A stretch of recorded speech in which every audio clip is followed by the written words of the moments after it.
Okay, so in this first part, I'd like to ask you some questions about yourself. So, do you work or are you a student? Currently, I'm a college student majoring in English. Okay. And what do you like most about your studies? Well, English literature takes my fancy most. Okay, let's move on to talk about singing. Okay, so do you like singing and why? Yes, I do, but sad to say, I don't have a good singing voice and I'm kind of tone deaf. But that doesn't stop me from loving singing. I mean, it is a good way to relieve my stress and recharge my batteries. And who do you want to sing for? To be honest, I just want to sing for myself. Like I said, I don't have a good singing voice and my voice is monotone and I can't carry a tune. So basically, I would just sing for myself.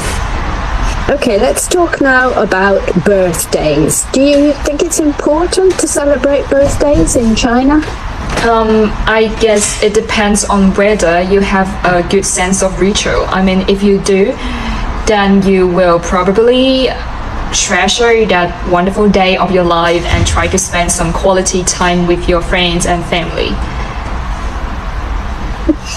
And whose birthday do you think is most important to celebrate in China? Personally, I believe that national heroes' birthdays are incredibly important. We commemorate their birthday as a sign to,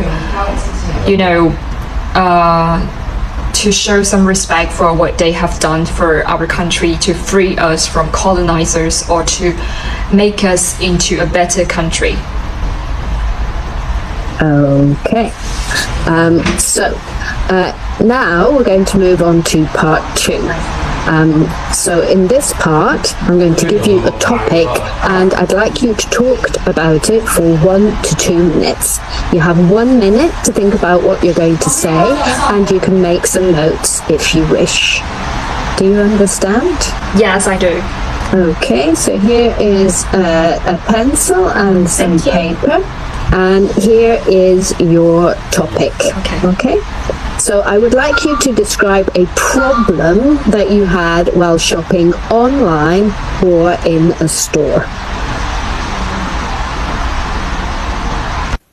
Well, recently I was let down by a really bad online shopping experience. Well, I have an old laptop that I bought overseas a long time ago, and last year I needed to buy a replacement battery and I couldn't find one anywhere. No one seemed to stock the exact type I needed. I think the manufacturers do that on purpose. They just want you to buy a new computer.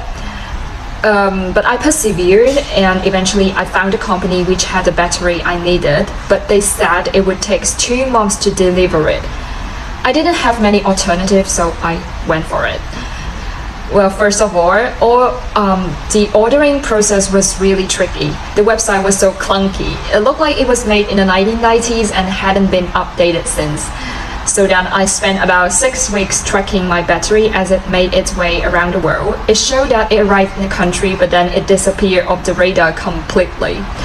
I contacted the company and they had no idea what had happened and they sent me a refund. I was ready to just call it quits, but then last week I received a package from the same website. The package contained a battery, but it was for a phone, not for a laptop. And it had my name and address and so on. Anyhow, I gave up on them. It was just too much hassle. So that's pretty much I would like to share. Thank you. Okay, thank you very much. Okay, and now I'd like to ask you some general questions related to shopping. Okay, so what kind of customer service would you say was good customer service? I would say good customer service means that means providing customers with a smooth and pleasant shopping experience. Yeah. And why do you think that?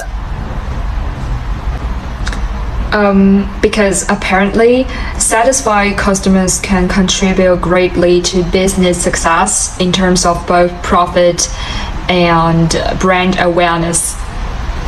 Okay, interesting. And do you think people prefer to shop online or in a physical store? I would say people would rather go for online shopping because nowadays you can order almost anything just at your fingertips and have it delivered to your doorstep in a few days.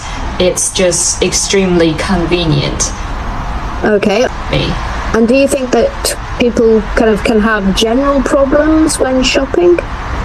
For sure, usually it's either related to, the product or the customer service. Things are out of stock, things are of poor quality, and things not working. And when people pay, there may be payment issues, and after they buy it, they may not be satisfied with the product, and that's when after-sales customer service may go wrong. And if that happens and they're not happy with the product, what do you think needs to happen? What does the company need to do in return? I would highly recommend the company to improve their customer service by asking the customer to provide negative feedback and suggestion, and by receiving the feedback and suggestion, the company can see how well their customer services performances are. Moreover, an alternative would be for the company to provide a suggestion box. Okay, thank you very much. That is the end of the speaking test.